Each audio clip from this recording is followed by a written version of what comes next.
the WACH Fox studios, this is On Point on WACH Fox with Cynthia Hardy. Good morning. Welcome to On Point on WACH Fox. It is always a pleasure to bring you our show each week and take the opportunity. We'd love it if you tune into the radio show tonight. On Point with Cynthia Hardy is heard every Sunday evening, 6 p.m. on 101.3 The Big DM. This week on the television show On Point on WACH, micro businesses and why they're having such a big impact on the economy. When Hillary Clinton made her visit to South Carolina last week, her first stop was to meet with a group of minority women business owners. In addition to courting our vote, that gesture served to underscore the importance of business ownership in this country. Unfortunately, unemployment continues to plague so many Americans, and many are still trying to work their way out of the Great Recession. With that, people are becoming more and more creative about ways to support themselves and protect their livelihood. And lots of them are trying their hand at entrepreneurship. We're talking about that laid-off line cook who uses those skills to start a catering business, or the electrical apprentice who decides not to work with somebody else, but to rather work for himself. Not only has there been a spike in these micro business startups, there are a lot of resources available to help them. Today, we're going to talk about it. We focused on small business in the past, but this show's different. We're talking micro business, the tiny ones with 5 or fewer employees. This week on Point on Watch, micro business and why they're having such a big impact on the economy.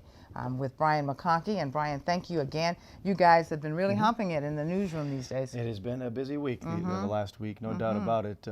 Yeah, business was a big topic of discussion when Hillary Clinton was here, and that was the focus of a lot of her talk about wages, about work, about being successful. Absolutely. And with that being said, and we look at economic recovery, it's really nice to be able to see so many people out there getting the entrepreneurial spirit. We're going to talk about micro business and its importance because there has been a spike. And we're delighted to have Rogie Nelson here from the South Carolina Commission on Minority Affairs, and also Haidee Smith. Thank you. And your company is OnPoint Services. It is. And so in many ways, you're a consultant on many of these business, with a number of businesses, some of them micro businesses. That's correct. For a number of years, I ran the South Carolina Women's Business Center, and almost all of the women we assisted were micro business owners. Well, a micro business is a very small business with 1 to 4 employees, with less than $35,000 to $50,000 in startup capital. So it's another way of saying small business, but these businesses have a set of unique needs and resource needs that they really can't access through conventional business sources. Rogie's work, Brian, takes him directly in contact with micro businesses all the time, because part of what you do through your department at the Commission for Minority Affairs is not just to help them, but to provide resources that they may not be able to get anywhere else. That's correct. Talk to us about it. We have at the Commission for Minority Affairs a small and minority business program. And one of the initiatives that came out of that program, or within that program, is the micro enterprise development, which we want to reach out to those, like Haidee said, the small businesses, traditionally called mom and pop shops, if you would. Okay. These are the 5 or less, 4 or less employees that have a unique set of needs. And mainly it's the technical assistance that they need, and education and training. Our program offers technical assistance to firms who are trying to get started, or firms who are in business but need that help to get them to the next level. My father ran several businesses when he was a younger man, but he never got any formal training. He never got any formal education. It was kind of, he did it on the job training, so to speak.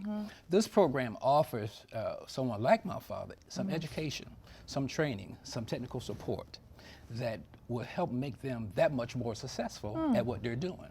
We never met a client who didn't know their craft or didn't know what their job was or what they were offering could do, but we met a lot, and most of them need that technical assistance and that education and training piece that's missing from their total offering what they have to offer the public. Brian, I was surprised to find out that more than 80% of small businesses are these little ones.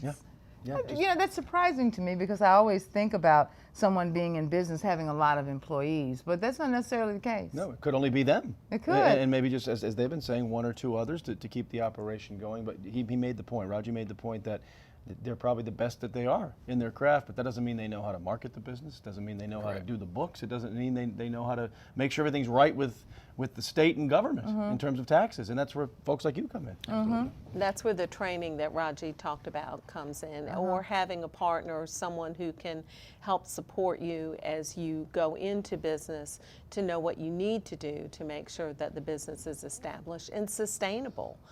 It's very easy to open up a business, but keeping that business going and making sure it's generating wealth for you and paying a salary is really, really important. I think a lot of times people are, they know they have a really good idea. And we'll meet a young woman, Reshieka Bell, later in the show, someone who had a good idea and decided to put it into action, and she's now literally, off and on her way with it. But there are lots of people that are out there that are starting to do that. They're taking care of themselves.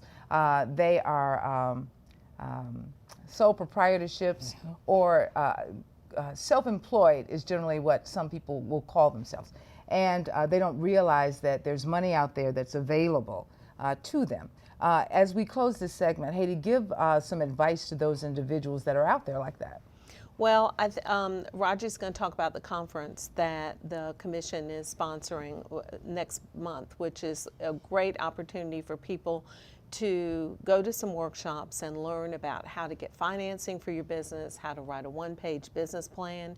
The Small Business Development Centers, which are located all over the state through SBA and SCORE, are really good resources. They are. And lending for micro businesses is most often found through the local development corporations, the City of Columbia, Benedict College, the Charleston Development Corporation, Greenville, all have local development corporations that combine micro-lending with the technical assistance that a small business needs. When we come back in the next segment, we'll bring Frank Knapp on with the Small Business Chamber of Commerce, and we'll talk a little bit more about what you said, Haidee, in reference to those resources that are out there. And people would be surprised to know how many resources out there for those little bitty businesses, those micro businesses that might not be available through just traditional banks. They'll find good alternatives. When we come back, and thank you, Haidee Smith, for being with us. When we come back, we will add Frank Knapp to this discussion, and we're talking micro businesses and why they're so important to today's economy. You guys stay tuned. From the WACH Fox studios, this is On Point on WACH Fox with Cynthia Hardy.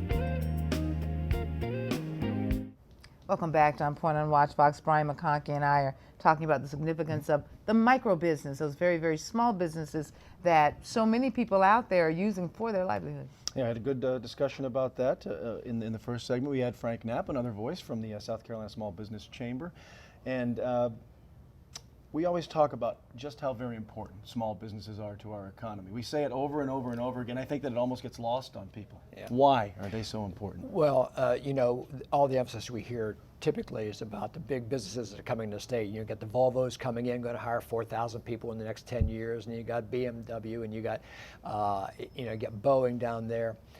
But the reality is, statistically speaking, almost all net new jobs are created by small businesses. Those specifically less than 5 years old and have less than 5 employees.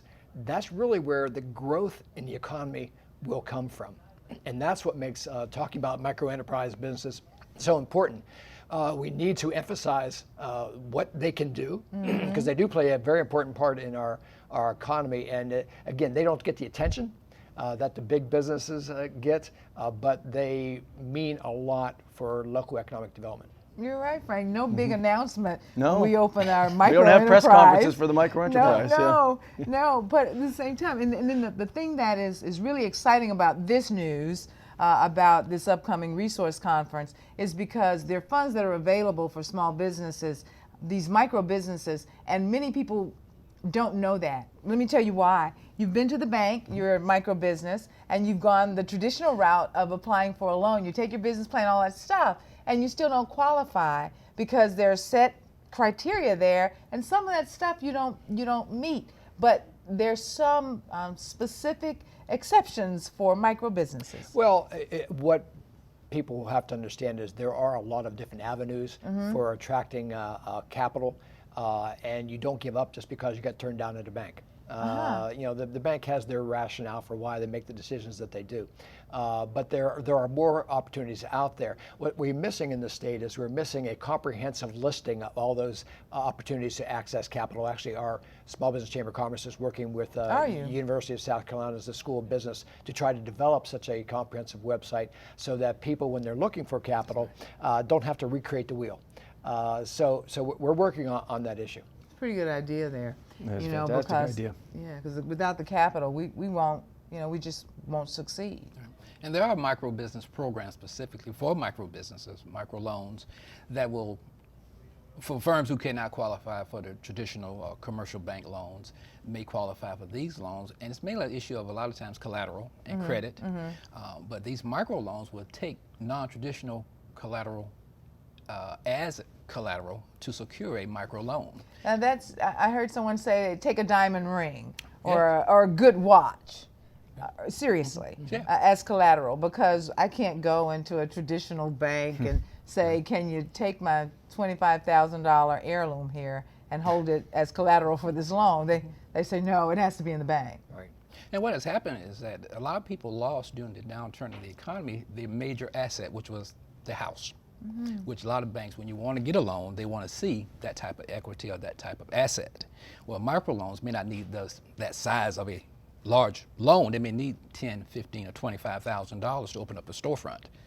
But they cannot go to the bank, or the bank may tell them, use your credit card.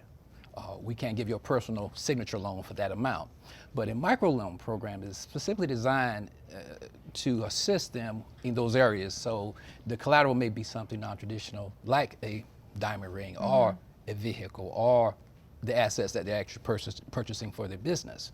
And that's sort of the big help for the micro business owners.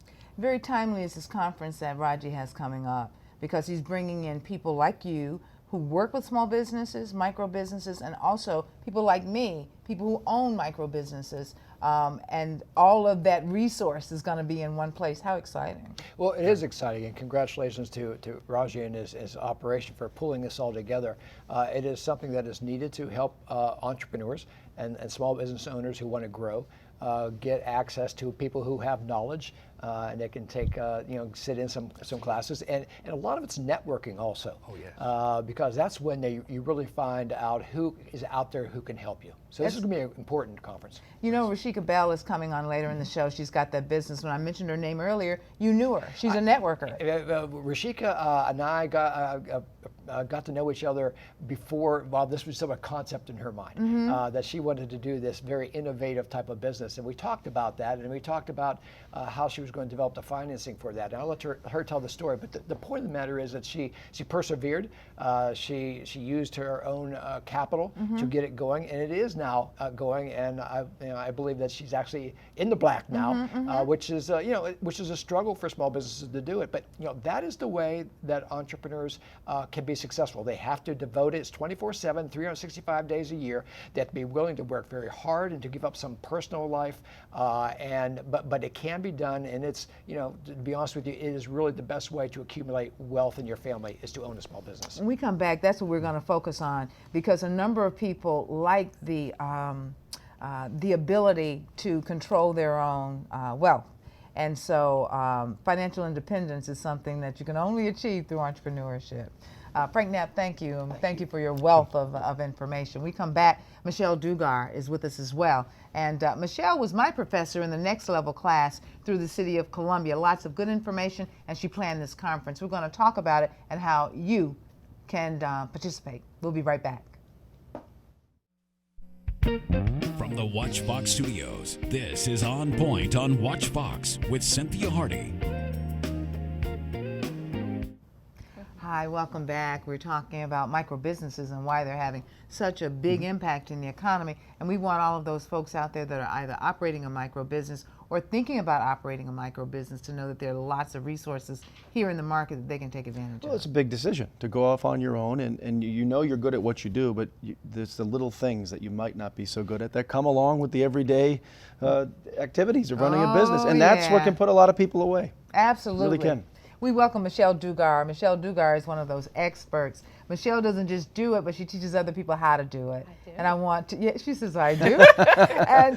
And you're very, very good at it. Now, Rogie, you hired Michele to assist you in putting this together as part of what she does. That's right. With her marketing background, we needed someone with her talent to help. To be able to put everything together. Yes. Now, I did want to focus on this conference for this segment, and I want to tell people why they ought to be there. Michele, why should I come? And it's the 17th, 18th, and 19th of June. Yes. And where is it? At the DoubleTree. At the DoubleTree, wonderful Hotel. facility. Why should I come, and why should those folks at home come? Well, if you're thinking about starting a business, or if you have a business and you want to take it to the next level, this is an event to be at. And as we mentioned before, a lot of times people who aspire to be successful entrepreneurs don't have all the resources available to them or know what resources they should gain. This is an event where people can come to learn, connect, and grow. As those three things is really what you can expect out of this. One, you can learn technical skills that you need to gather, have some takeaways so that not only do you come to the event and learn some information, you're better off from it. Things that you can apply immediately to your business or to help you take that business idea to the conception stage. So there's that learning component. But there's also not great opportunity to connect with others. If we think about where business success comes from, it comes from other people, whether they're the partners. Yeah, we can't do it by ourselves. Can't do it by yourself. No. So whether they're partners that can help you execute your ideas, if they are potential customers, potential mentors, you can learn of a resource. These are all the things that you can gain at the event. So you learn, you connect, and ultimately grow your business. You know, Brian, one of the things that as business owners, we sometimes have a little bit of arrogance. We feel like we don't have time for that because I got to run this business. That's right. That's right. I got things to do. We got to make time for that, though. And you know, every time we do a story like this, too, it makes me, or a show like this, it makes me think. My father would have qualified as someone who ran a micro business, probably 7 to 10 people. And when he started that business 40 some odd years ago, these kind of resources just weren't there. Right. They just weren't there. But somehow he made it. Somehow he made it, and he did very well for himself and his partners. But to think, if these options had been there too, it could have been so much better even. Or those first couple years maybe wouldn't have been so difficult. Exactly. Brian mentions a really good thing about the fact that with these resources, businesses can be so much better. Exactly. And that's the whole point of the education and training piece of our program. Is I always tell businesses, don't wait to be successful to start becoming successful. Don't wait until you arrive. Start somewhere. Start where you are. And that is taking advantage of education, training, the next level class that Michele teaches that for our program is a wealth of knowledge that can prepare firms like your father who started, he probably trial by fire. That's what it was, yeah. And just on the job training without any formal education perhaps. And we find that a lot in our small and micro businesses that they all know what they're doing. They know their craft, but that piece has not been there, or they have not taken the time to take advantage of that. I find most small businesses don't invest enough in the marketing and PR, not because they're not hiring me, but if nobody knows that you're doing the thing, and nobody's coming. People got to know where you are to come where you are, to buy your product and do those things. And if you don't tell people, they won't know. And oftentimes we think people know things about us that they don't. And we have to continually keep ourselves out there. You say what to that, Michele? Well, we actually have a segment that's scheduled during the conference that looks at marketing, and there is a workshop that looks at the impact of social media, how you can use social media to powerfully project your business. So you're right, marketing is a key to a successful business. You can gain insight into that at the conference. And that's just one of the areas that we will look into with the workshop sessions that's scheduled on the 18th. The 17th, we start off with a networking opportunity, June 17th. But the 18th, all-day workshops and sessions, whether it's marketing, whether it's business plan development. We have an opportunity to go in deep in certain niches. If you're thinking of starting a franchise, you get the information you need, or starting a food-based business. So those food-based businesses are becoming more and more popular. I've been working with a young lady, Mama D's. Her name is Tanika Thompson, and she won the taste through the Black Expo. And someone who decided that they wanted to take their grandmother's culinary skills put them into recipes and get them out there. We got to say goodbye to you, Michele, but it's always a pleasure seeing you. 17th, 18th, and 19th, the micro business conference. I know lots of people will be there, and I understand $69 early registration through what date? Actually, 65. Okay, through There what you go. date? Through June 10th. Thank you, Michele. When we come back, we'll introduce you to Reshieka Bell. She's that young lady we've been talking about who took that idea and made a business out of it. We'll be right back. From the WACH Fox studios, this is On Point on WACH Fox with Cynthia Hardy. Welcome back to On Point on WACH Fox. Brian and I have been talking about micro business the entire 30 minutes, and boy, this has been exciting. We welcome Reshieka Bell to the show, and she joins Rogie Nelson from the South Carolina Commission for Minority Affairs. Brian, Reshieka sat behind me in a business class. My business was going at the time. Hers was a concept, and now it's reality. Much more than a concept now, huh? Yes, It's good to hear. much more than a concept. It's a reality. It now. is. So And it's called? it's Fashion Forward Mobile Boutique, where we drive fashion forward to you. So if I've got a big event that's coming up and I say, Reshieka, I need a nice outfit. You said, hold on, I'll be right over. Yeah. So you get in this, is it a big truck? It's a 24-foot step van. Okay. And it's equipped with a dressing room and a vanity station where you Okay. can sit down and get your makeup done as well. But yeah, I do mostly events. I also do home parties. I think you got some pictures that you sent to us. I did. Okay. I all do. right. I And do. so you do home parties and things like that, and festivals and things. Yes, mostly events, but I will come right over if that's what you need me to do. Rogie, I know you think that's a novel idea. The boutique that on wheels, and it seems to be working very well for Reshieka. She has another profession altogether. She works for the firefighters. She's a firefighter over there. So, and this is her other business. I think that's really good. This is what the conference is looking for, people just like her. Just like her, exactly. The small businesses that want to take their business to the next level or start a business. Companies like hers, firms like hers, can benefit from the training that we have in our program, and perhaps even a business like her could benefit from micro-lending. She may not need a huge loan. She may She's just paying real close attention right now. I'm listening really hard. We have firms just like Reshieka who need those small loans, and what we could do. $50,000 or below. Oh, less. She may need $5,000 to purchase some inventory for a big event that's coming up, and instead of paying the high cost of a credit card to purchase those goods, we can sit her down with one of our partner lenders and see if we can get a loan package together on her behalf that can give her the terms and the rates that's affordable for a micro business. Now, you'll feed us at the conference. We'll get meals at the conference. Reshieka's already on board to go. You see why this is important, don't This you? is very important. I see, absolutely. Yeah. Especially for small businesses that want to get started, have a small idea that don't need a lot of employees and can actually run it by themselves. They need to come to this conference. Yeah, I think so too. I think it would be really beneficial to people. Now, the regular registration is $99. Yes, $99. Okay. But early bird registration is $65. Until when? It's June 10th. Really? Right. And you give us breakfast? We're going to have a networking reception, like Oh, Michele my. said earlier, from 6 to 8 on Wednesday. That's a networking social. That's you make your good contacts. Like she knows Frank Knapp through a contact that she made. That's right. And you have opportunities like that to meet the movers and the shakers and resources that's available. And our presenters will also be at the reception. You've got some impressive presenters. Yes. In fact, I'm really impressed with the presenters, and I think people should come for the presenters. And then you've got all of these lenders that are going to be there, and people that can help with business plans, people who can help with strategic marketing plans. Right. The things we learned how to do, other people need to be mindful of it as well. Absolutely, they do. And They got to have the plan in place, though. They got to know where to go to get it, and this is a place to go. Absolutely. Well, final comment? Do we have time for final? We do. Got about 40 seconds. Oh, final Well, comment. they can visit our website. Quickly. The conference website is scmbconference.com. That's going to be it, you guys. Thank you for watching On Point on WACH Fox. I want to invite you all to participate with them on June 17th, Yeah, if 18th, you have an and idea, 19th. go for it. When you're informed, you're empowered. Once empowered, you're on point. On Point will see you next week.